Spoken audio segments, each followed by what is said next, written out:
오늘 이삭 말씀 한 번 더 하고요, 다음 주까지 이 말씀을 묵상한 다음에 한 2주 동안 성탄 메시지를 여러분과 함께 나누게 될 겁니다. 오늘 창세기 26장 17절에서 25절까지 두 번째 말씀을 우리 함께 묵상하도록 하죠. 제가 17절 시작하겠습니다. 이삭이 그곳을 떠나 그랄 골짜기에 장막을 치고 거기 거류하며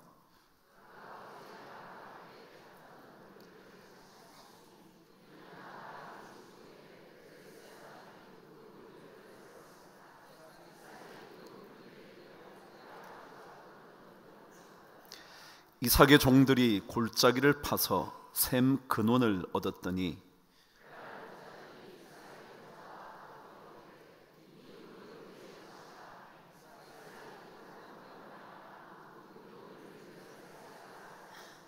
또 다른 우물을 팠더니 그들이 또 다툼으로 그 이름을 신나라 하였으며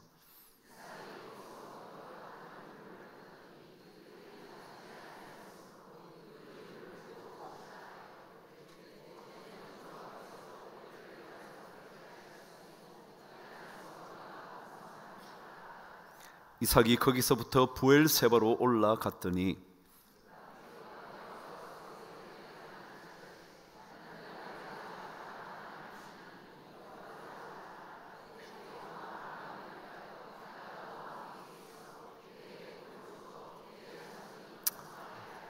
함께 읽으시죠. 이삭이 그곳에 제단을 쌓고 여호와의 이름을 부르며 거기 장막을 쳤더니 이삭의 종들이 거기서도 우물을 팠더라. 아멘. 오늘이 믿음의 여행 55번째 말씀이에요. 믿음의 여행. 혹시 한번 제가 이런 질문을 드려볼까요? 만일 여러분에게 다시 믿음의 여행이 뭐냐고 라고 묻는다면 여러분은 어떤 대답을 하실 수 있을 것 같습니까? 믿음의 여행이란 게 이런 거 아닐까? 라고 대답하실 수 있는 게 뭘까요? 믿음의 여행은 그 여행 순간순간마다 하나님을 경험하는 겁니다. 하나님을 만나보는 거죠. 우리의 삶의 발걸음이 만일 믿음의 발걸음이라고 말한다면 그 발걸음마다 하나님께서 어떻게 움직이고 계신지, 하나님께서 어떻게 내 삶 속의 순간의 발자국에 움직이고 작동하고 계신지를 경험해 보는 것이 믿음의 여행이라는 겁니다. 그래서 우리는 이 믿음의 여행을 하는 동안 끊임없이 하나님을 구하고 하나님을 찾고 하나님을 향하여 문을 두드릴 필요가 있는 거 아닐까 생각이 들어요. 예수님께서 마태복음 7장에서 구하라, 찾으라, 문을 두드리라 라고 하신 말씀이 단순히 우리가 원하는 것들을 얻기 위하여 구하고 찾고 문을 두드리라는 의미만은 아닐 것이라는 생각이 들잖아요. 왜냐하면 그 7장이 시작되기 전에 6장 마지막 내용의 말씀이 너희는 먼저 그 나라와 그의 의를 구하라 라는 그 단어가 동일하게 쓰여진 것을 보면 이것이 단순히 우리가 간절히 얻기를 소망하는 것들을 얻기 위하여 그래서 구하고 찾고 문을 두드리는 그런 것만은 아닐 거다. 오히려 내 삶의 순간 속에 하나님을 어떻게 더 만날 수 있는지 하나님을 구하고 하나님을 찾고 하나님을 찾는 일에 가로막힌 문들이 있다면 그 문을 두드려 열릴 수 있도록 하여 하나님 만나보는 게 그게 믿음의 여행이 아닐까 생각하는 거죠. 그래서 우리가 간간히 부르는 찬송처럼 다른 어떤 은혜 구하지 않으리 오직 주님만이 내 삶의 모든 것 되신다는, 다른 어떤 은혜도 필요하지만 그런 것들보다 주님만을 구하려고 하는 것, 이게 믿음의 여행일 겁니다. 주님만이 나의 도움이시라는 사실을 고백하면서 걸어가는 길이 믿음의 여행일 겁니다. 이삭의 거대한 영적인 경험이 모리아 산에서의 경험이라 말씀드렸죠. 자신의 몸이 번제단 위에 제물로 올려지게 된 경험, 죽음의 순간에 하나님의 사자의 음성을 듣게 된 그 경험, 그리고 그 자리에 하나님께서 예비해 놓으신 어린 양이 번제물로 드려지던 그 경험, 하나님은 끝까지 지켜보고 계신다는 사실, 아니 처음부터 우리의 삶의 순간순간을 한순간도 놓치지 않고 지켜보고 계신다는 그 하나님을 경험했고, 그리고 준비해 두셨다가 공급해 주시는 하나님을 경험했던 이 모리아산의 경험이 아마도 이삭의 최고의 영적 경험이었을 겁니다. 그런데 만일 또 한 가지 이삭에게 있었던 거대한 경험이 하나 있다고 한다면 여러분 무엇이라 생각이 드시나요? 이삭에게 모리아 산에서의 경험 말고 또 다른 영적인 경험을 하나 이야기하라면 여러분 무엇을 얘기하실 수 있을 것 같습니까? 저는 그것을 곰곰이 생각하다가 그 이삭의 놀라운 경험이 바로 자신의 출생에 있었다는 것을 생각하게 됐습니다. 왜요? 그는 그의 아버지가 100세이던 해에, 그의 어머니는 아이를 낳을 수 없는 여인이 되어버린 그때에 태어난 사람이었거든요. 그러니까 자신의 생명의 출생이라는 것이, 이것은 기적 중의 기적이라는 그 경험이요. 아마 자기는 그렇게 태어났는지 안 태어났는지 처음은 몰랐겠지만, 그가 말을 알아듣기 시작할 때 어머니 아버지인 아브라함과 사라가 얼마나 얘기했을까요? 야, 너는 특별히 태어난 거야. 너 출생은 이거는 상상할 수 없어. 너의 태어남은 기적 중에 기적이야. 하나님께서 25년 전에 너의 출생을 말씀하셨는데, 그리고 세월이 지나고 또 지나 25년이 될 때까지 아무런 것들이 일어나지 않았는데, 그래서 더 이상 너를 낳을 수 없는 상황이 되었는데, 그때 네가 태어난 거야. 하나님의 약속대로, 하나님의 말씀하신 대로 네가 이 땅에 오게 된 거야. 여러분 그 얘기 안 했을까요? 제가 만일 자식을 간절히 원하다가 낳을 수 없는 단계까지 갔다가 아기를 얻었다면 그 태어난 자식에게 얼마나 얘기하겠어요? 너 태어남은 특별한 거야. 너는 진짜 신비로운 태어남이야. 하나님께서 너를 통하여 이스라엘 백성을 세워갈 것이라는 약속을 하신 거야. 그래서 너를 보낸 거야. 오죽했으면 너 이름이 이삭이라고 지었겠니? 사람들이 우리가 도저히 애를 낳을 수 없다고 생각하고 있었고, 남들도 비웃고 있었고, 아니 심지어 너의 엄마도 너를 낳을 수 없을 거라고, 그런데 하나님이 자꾸 낳을 거라니까 속으로 웃었던 거야. 그래서 너 이름이 이삭이 된 거야 라고 얘기 듣지 않았을까요? 끊임없이 그는 이 이야기를 들으면서 자랐을 겁니다. 다시 말하면 이 이야기를 들으면서 이삭의 머릿속에 무슨 생각이 있었을까요? 아, 하나님은 불가능을 가능케 하실 수 있는 하나님이구나. 그거 느끼지 않았을까요? 도저히 생명을 얻을 수 없는데 그 생명을 얻게 된 그것, 불가능한 것이 가능케 된 자신의 삶, 그것을 보면서 하나님은 그런 분이셨구나 경험했을 겁니다. 없는 것을 있게 하시는 창조의 하나님, 도저히 일어날 수 없다고 말할 때 오히려 하나님은 이루시는 하나님, 안 될 것이라고 남들은 비웃고 있을 때 그것을 진짜 웃음과 기쁨으로 바꾸어 주시는 하나님, 그 경험하지 않았을까요? 그분은 없는 것도 있게 하시고 있는 것도 없이 하실 수 있고, 그리고 불가능한 것들을 상상할 수 없는 방법으로 일어나게 하실 수 있는 하나님이라는 것. 그래서 에스겔 17장 24절에는 이렇게 기록되어 있습니다.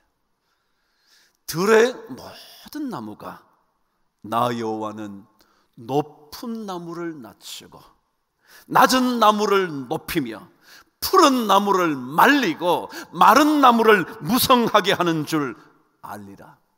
그랬어요. 하나님은요, 비쩍 말라서 바짝 말라서 도저히 열매나 꽃을 피울 수 없다고 생각하는 그 나무조차도 무성하게 만드실 수 있을 뿐만 아니라 비천하고 낮은 아무것도 아닌 것들을 높여주실 수 있는 하나님이라고 성경은 기록합니다. 그리고는 그 17장 24절 뒷부분에 나 여호와는 말하고 이루느니라. 하나님은요, 말씀하셨으면, 하나님은 약속하셨으면 그것을 반드시 이루실 수 있는 분이라고 성경은 기록하고 있죠. 그 하나님을 이삭이 경험했던 것 아닐까요? 출애굽 때의 광야 이야기를 들어봐도 다 그런 하나님 이야기 아닙니까? 먹을 것이 없다고 불평하던 이스라엘 백성들에게 하늘 문을 여시고 만나를 쏟아 부으신 하나님, 아무것도 없는데 하늘에 만나를 매달아 놓았겠습니까? 준비해 놓은 적이 있었겠습니까? 그러나 하나님은 그 하늘로부터 만나가 끊임없이 내릴 수 있도록 하시는 하나님, 고기가 먹고 싶어서 불평하고 원망하는 이스라엘 백성들에게 동풍을 불어오게 하고 남풍을 불어오게 하여 모든 메추라기를 모이도록 하시는 하나님, 그 하나님 이야기가 바로 어쩌면 이삭이 경험했던 하나님 아니었을까? 열왕기하 8장 1절에는 엘리사가 수넴 여인에게 하는 이야기 하나가 담겨져 있습니다. 그 여인에게 그런 말을 합니다. 이제 곧 기근이 올 건데 7년 동안 있을 거라고. 그런데 어떻게 표현하고 있느냐면 이렇게 기록을 합니다. 여호와께서 기근을 부르셨으니 그때부터 이 땅에 7년 동안 기근이 있을 거라는 거예요. 여러분, 기근은 어떻게 오는 거냐면요, 비가 제대로 오지 않든지 소출이 시원찮아가지고요 흉년이 들어서요, 그래서 기근이 몰려오는 거예요. 그런데 오늘 성경은 그렇게 말하지 않아요. 하나님께서 기근을 부르셨다는 거예요. 하나님이 부르시면 메마른 흉년이 오는 겁니다. 하나님이 부르시면 풍요로운 풍년이 찾아오는 겁니다. 그게 하나님이라고 성경은 기록하고 있죠. 이 하나님을 이삭은 어릴 때부터 계속 들었을 거예요. 야, 진짜 놀라워, 진짜 놀라워. 야, 우린 포기했거든. 그래서 너 대신 첩의 아들을 얻었잖아. 너 형 이스마엘 얻은 게 그것 때문이야. 그렇지만 하나님께서 결국은 말씀하신 대로 너를 주신 거야. 계속 얘기 안 했겠어요? 네가 이스라엘 족속을 이어갈 사람이야. 하나님이 말씀하셨거든. 그 얘기를 들으면서 그는 살아왔던 겁니다. 그 영적인 경험한 거죠. 그래서 신앙인들은요, 이삭이 경험했던 것처럼 그런 하나님을 만나고 나면 삶이 바뀌는 거예요. 그러니까 그런 하나님을 못 만나면 삶이 그냥 그렇고요. 그런데 만일 없는 것을 있게 하시고 불가능을 가능케 하시는 하나님을 만나고 나면 삶이 달라진다고 오늘 성경은 이삭의 우물 파는 사건을 통하여 설명하는 겁니다. 어떻게 달라지는지 오늘 성경 저와 함께 읽어보시죠. 20절 21절입니다. 시작.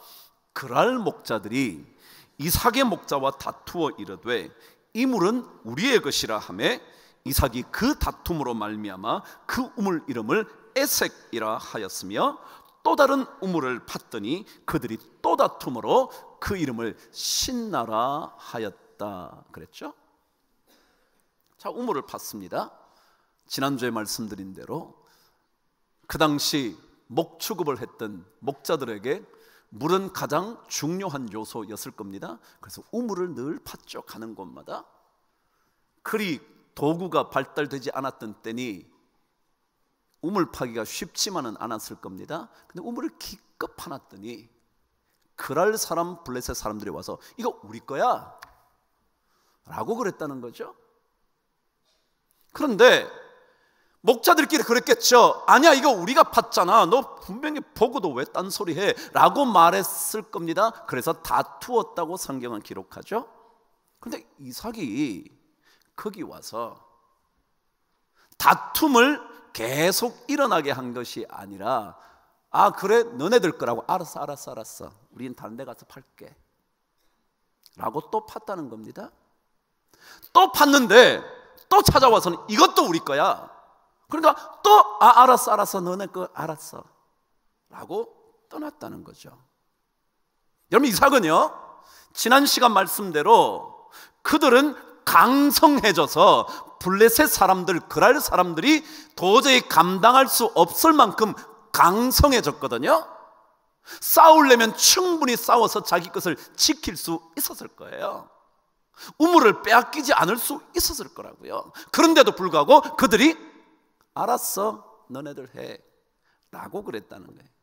무슨 말이냐면요, 하나님께서 없는 것을 있게 하시는 분이라고 믿는 사람들은요 내려놓을 줄 알아요. 양보할 줄 안다고요. 포기할 줄 안다고요. 왜요? 하나님은 없는 곳에서도 있게 하실 수 있는 분이니까. 그래 가져가. 알았어 막 그거 가지고 뭘 그래. 그래요. 예수 믿으면요 내려놓는 것이 그렇게 어렵지 않아요. 남들은 참 다 붙들려고 그러잖아요. 이건 놓치면 안 될 것 같아서 그것 때문에 목숨을 걸다가 진짜 목숨 잃잖아요. 그것 때문에 가정을 잃어버리잖아요. 안 붙잡아도 되는데 그냥 내려놔도 그뿐인데, 포기해도 괜찮은데, 양보해도 살만한데, 우리 그거 붙잡느라고 우리 인생이 너무 고통스럽잖아요. 그런데 예수를 믿고 나면, 아니 이삭이 만났던 하나님을 믿고 나면, 경험하고 나면 내려놓을 줄 아는 거예요. 그래 됐어 뭐 싸워서 이길 수 있어서도 내려놓는 거예요. 그래서 예수를 점점 더 깊이 알아가면요 내려놓음이라는 단어가 그리 어렵지 않아요. 여러분, 붙잡는 것도 어렵지만요 내려놓는 일은 더 어렵잖아요. 그래도 하나 둘씩 내려놔요. 나에게 조금 명예가 찾아오지 않아도 내려놓을 줄 알아요. 그래서 마음이 자꾸 평안해져요. 왜요?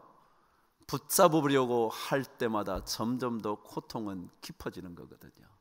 근데 내려놓기 시작하니까 이것저것 그것 때문에 내 마음이 들끓지 않거든요. 그래서 하나님을 제대로 경험하면 우리는 내려놓기가 쉬워져요. 내려놓고 나니까 다툼이 없잖아요. 오늘 말씀에 다투지 않잖아요. 목자에게 옥신각신할 때 이삭은 빠져나오게 만들잖아요. 싸우지 않아요. 이런 붙잡으려고 하는 사람은 계속 싸웁니다. 왜요? 싸워야 지키니까, 싸워야 빼앗기지 않으니까, 그래야 손해보지 않을 것 같으니까 계속 싸우는 거예요. 근데 내려놓으니까요 다툴 이유가 없어. 가정도요 내려놓을 줄 알면요 다툴 일이 없어요. 자존심 내려놓을 수 있으면요 다툴 일이 어디 있어요. 쓸데없는 욕심에 붙잡히지 않으면요 다툴 일이 어디 있어요. 자식하고 뭔 갈등이에요. 내려놨는데. 부모의 권위 내려놨는데 뭐 어때요? 근데 우리는 계속 그걸 붙잡으려고 그러거든요. 자기가 붙잡으려고 그러면 안 돼요. 자식이 부모 권위를 인정해 줘야지. 내 권위가 내 여기 있는데 너 자식이 이럴 수 있어, 그러면 안 돼요. 계속 싸우는 거죠. 그런데 오늘 성경은 하나님, 없는 것을 있게 하시고 마른 나무를 푸른 나무로 무성케 하실 수 있는 그 하나님을 자꾸 경험하면요, 내려놓고 싸움이 사라지는 그런 삶을 살게 되는 거예요. 그럼 왜 우리가 억울해하고 분노하고 분쟁하고 싸우는 줄 아세요? 성경은요 이런 표현을 씁니다. 고린도전서 3장 3절에 가면 우리 안에 왜 분쟁과 시기가 있는가, 성경은 이렇게 설명을 합니다. 아직까지 우리가 육신에 속해서 살기 때문에 시기와 분쟁이 있대요. 너희 안에, 너희 가운데 시기와 분쟁이 있는 이유는 아직까지 우리가 육신에 속하여서 사람 따라 살기 때문에 그렇다고 그래요. 근데 만일 우리가 하나님을 더 바라보고 하나님을 더 찾고 하나님을 더 기대하고 살면 우리 안에 시기와 분쟁이 사라진다는 거예요. 근데 만일 여전히 예수는 믿지만 육신에 붙들려서 살면 끊임없이 분쟁과 다툼이 있게 된다는 거죠. 그래서 만일 우리가 조금이라도 더 하나님께, 조금이라도 더 성령에게 사로잡히는 인생을 살려고 할 때 기도하면서 하나님을 꿈꾸면서 하나님을 기다리면서 하나님을 구하면서 하나님을 찾으면서 하나님을 향하여 문을 두드리면서 살면 점점 더 우리 안에 그 시기와 분쟁이 사라진다는 거죠. 그래서 우리는 계속해서 없는 것을 있게 하시는 그 하나님을 경험하기 위하여 믿음의 길을 걸어가는 거예요. 자, 그렇다면 여러분, 정말 우리가 내려놓고 다툼을 피하면, 다투지 않고 내려놓을 수 있으면 진짜 하나님의 복이 있을까요? 있다는 거예요. 그게 22절 말씀이잖아요. 우리가 진짜 하나님을 경험하면서 정말 하나님께서 약속해 주신 것을 기대하면서 진짜 내려놓고 다툼에서 빠져나오면 정말 하나님의 복이 있냐 말이죠. 성경은 있다고 기록하고 있는 거죠. 그게 22절이에요. 저와 함께 읽겠습니다. 시작. 이삭이 거기서 옮겨 다른 우물을 팠더니 그들이 다투지 아니하였으므로 그 이름을 르호봇이라 하여 이르되 이제는 여호와께서 우리를 위하여 넓게 하셨으니 이 땅에서 우리가 번성하리로다 하였더라. 이게 복이 온다는 거예요. 르호봇의 복이 온다는 거예요. 오지 않는 게 아니라 반드시 온다는 거예요. 다투지 않으면 하나님께서 르호봇의 복을 준다는 거예요. 근데 여러분, 이 본문을 읽으면서 여러분은 조금 이상하다 생각하지 않으셨나요? 물론 저는 설교자니까 제가 이 말씀을 자꾸 묵상하는데 이상하다라는 생각이 들었어요. 왜냐하면 자 보세요. 지금 파놓은 우물의 이름들이 있었어요. 하나는 에섹라는 단어예요. 또 하나는 시트나라는 단어예요. 신나, 에섹이라는 단어예요. 이 단어의 뜻은, 에섹이라는 단어는 다툼이라는 뜻이고요, 시트나라는 말은 분쟁이라는 낱말에 거의 비슷하죠. 자, 이렇게 이름 지은 이유는 성경에 이렇게 말해요. 우물을 팠더니 그랄 목자들과 이삭의 목자들이 다투었으므로 에섹이라 했고, 또 다른 우물을 팠는데 또 다툼으로 시트나라고 했다라고 기록해요. 그런데 22절에는 우물을 팠는데 다투지 않았다, 그렇기 때문에 르호봇이라 그랬다 그러는 거예요. 르호봇은 뜻이 뭐냐면 넓게 함이란 뜻이거든요. 여러분, 이렇게 이름 지으면 안 돼요. 어떻게 지어야 되냐면 다시 우물을 팠는데 그들이 다투지 않았으므로 이름을 안다툼 우물 이렇게 적어야 돼요. 그러니까 그런 히브리어를 써야 된다고요. 안다툰 우물 이렇게 써야 되는데 왜 르호봇이라 썼냐 말이죠. 이상하지 않아요? 말하자면 히브리어는요 부정어를 로라 그럽니다. 로. 그러니까 로를 붙이면 부정어가 되는 거예요. 그러면 에세크에 뭘 붙이면, 로를 붙이면 로 에섹 그러면 뭐라고요? 다투지 않았다. 로 시트나 그러면 뭐예요? 안 다툼, 안 분쟁 그런 거예요. 그럼 그렇게 적어야 되는데 왜 전혀 엉뚱한 르호봇 넓게 함이라고 적었냐 말이죠. 이거는 하나님의 진정한 축복이 이런 거라는 거예요. 안 다투는 정도가 아니라 하나님은 오히려 더 거대하게 만들어 주신다. 이게 하나님의 복이라는 거예요.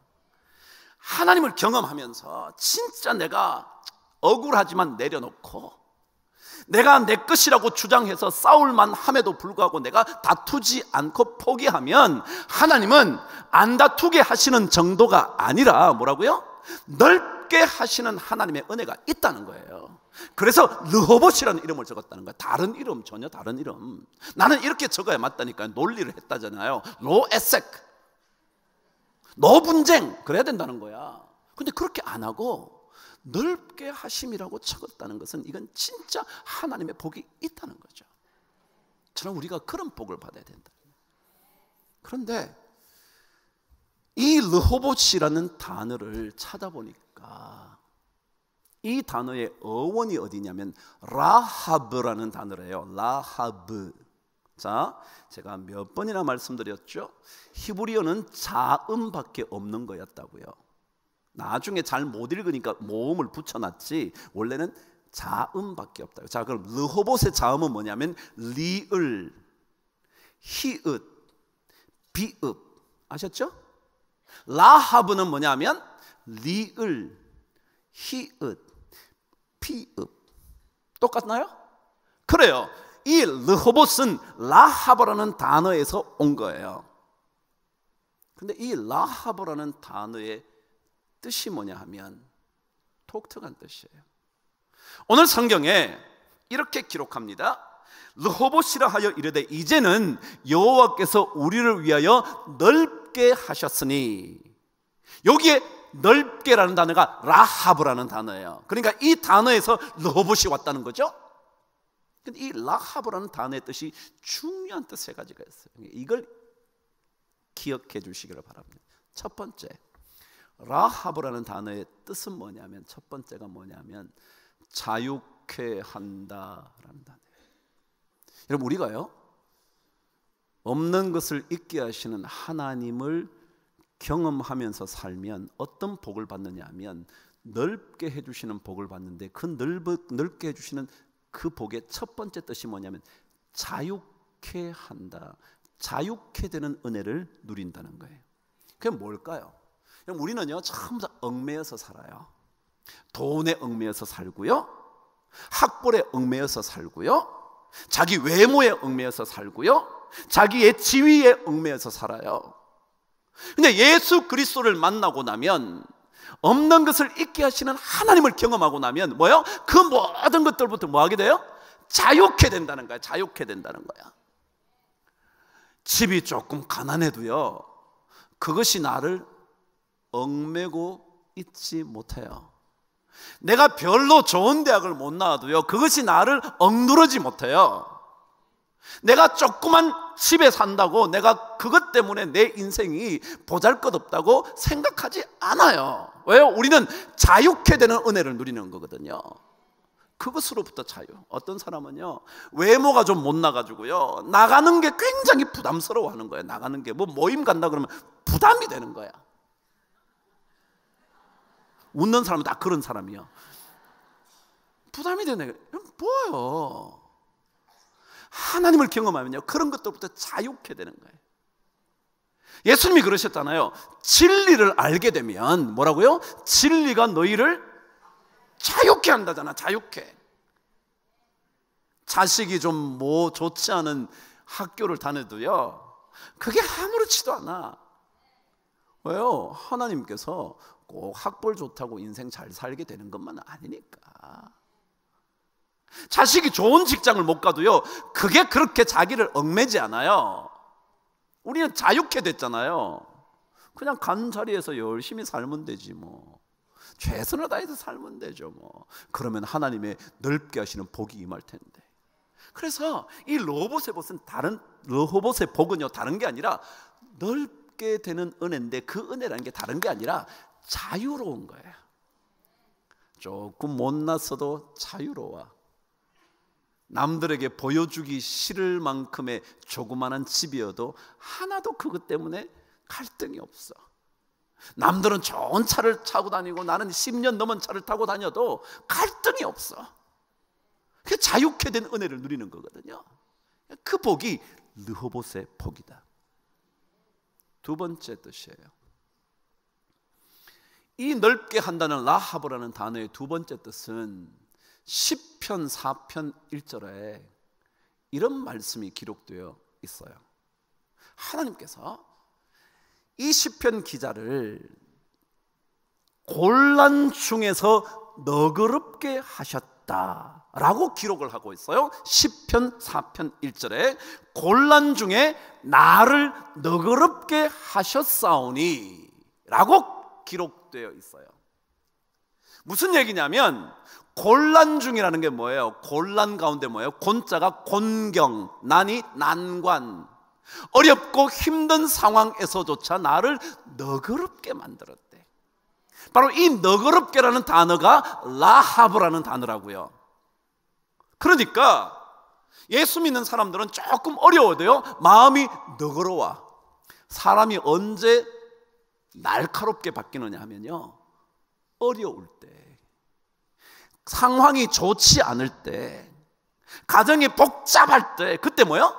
너그러움이 사라져. 돈이 없을 때 너그러움이 사라져. 그런데 오늘 성경은요, 곤란 가운데에 있을 때에도 나를 너그럽게 만들어준다. 그러니까 여러분, 우리가 안 다투지. 하나님을 만나면요, 마음이 넉넉해져요. 아이 뭐 그래, 뭐 좀 어려운 시기야, 다 했지 뭐. 어려운 시기 지나갈 텐데 뭐. 이 또한 지나갈 건데 뭐. 그리고 이것을 좋은 것으로, 선으로 변화시켜 주실 건데 뭐. 그러니까 이게 마음이 너그러워진다는 거예요. 그래서 그러잖아요. 이런 거 예수 믿는 사람은요, 너무 빡빡하면 안 돼. 빡빡하면 안 돼. 식당에 가서도 좀 제발 좀 빡빡하지 말아요. 좀 반찬 늦게 가져온다고 소리 지르고 그러지 말아요, 여러분. 그냥 다 바빠서 그런가 보다. 갖다 주겠지. 좀 천천히 드세요. 건강에 더 좋아요. 그런 거잖아요. 근데 우리가 제가 지난번에 제 친구 목사를 만났는데 이런 얘기 하더라고요. 자기 교회 교인인데 이 시장에서 콩나물을 판대.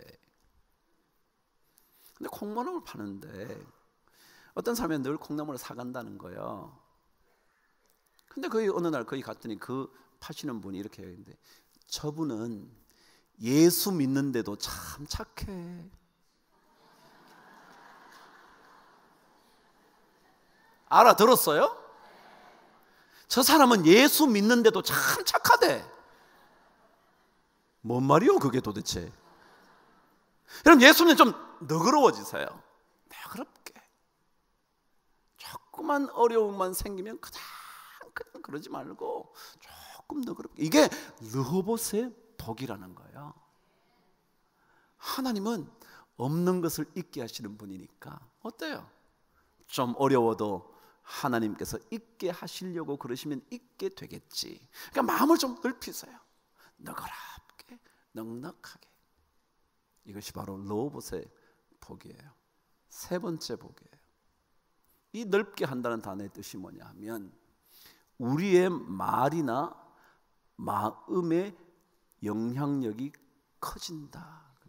뭐라고? 우리 말이나 마음의 생각의 영향력이 커진다는 거예요. 효과가 커진다는 거예요. 다시 말, 나는 별로 배운 것도 없는데 내가 말하면 사람들이 그 말을 따라주는 거예요. 내가 별로 학벌도 없는데 내가 얘기하면 그 사람들이 그 의견을 존중해 주는 거예요. 그래서 내 보잘것없는 말로 인하여 천냥 빚이 갚아지는 거예요. 이게 뭐냐면 르호봇이라는 라하브라는 단어의 뜻이라는 거예요. 우리 말의 효과가 커진다는 거예요. 영향력이 점점 더 커진다는 거예요. 내가 말하면 싸우던 사람들이 싸움을 그치게 된다는 거예요. 내가 말하면 그 가운데 평안이 찾아온다는 거예요. 그게 바로 르호봇의 복이라는 거예요. 예수 믿는 거요, 하나님 만나는 일이거든요. 믿음의 여행 다른 거 아니에요. 이런 이삭이 만났던 하나님을 우리가 만나는 경험을 하는 거예요. 그걸 하고 나면 자꾸 우리 안에 붙잡고 살려고 했던, 이것 없으면 안 될 거라고 생각했던 것, 그런 것들을 다 내려놓을 수 있는, 조금씩 조금씩 내려놓을 수 있는, 그러면서 르호봇의 복을 우리가 누리게 되는 거죠. 첫 번째 뭐라고요? 어떤 복이요? 르호봇이 무슨 복이라고요? 그래요, 그 복이요. 그 복. 두 번째 무슨 복이라고요? 그래요, 그 복이요. 세 번째 무슨 복이라고요? 그래요, 그 복 말입니다. 그 복을 받게 되는 거죠. 모르시면 옆 사람에게 꼭 물어보세요. 기억이 안 나시거든. 다 머리 좋은 것처럼 하나도 안 적지만 여기 나가면 다 잊어버려. 그런데 안 적는 이유는 뭔지 모르. 저도 다 적어왔는데, 저도 다 적어왔는데. 그래, 우리 믿음의 여행이요, 참 좋은 일인 것 같아요. 여러분, 다른 거 너무 구하려고 그러지 마시고 하나님을 더 구해보세요. 하나님을 앙모해보세요. 그러면 늘 강건하리라. 르호봇의 복이요? 어떤 복이라고요? 그런 복이요.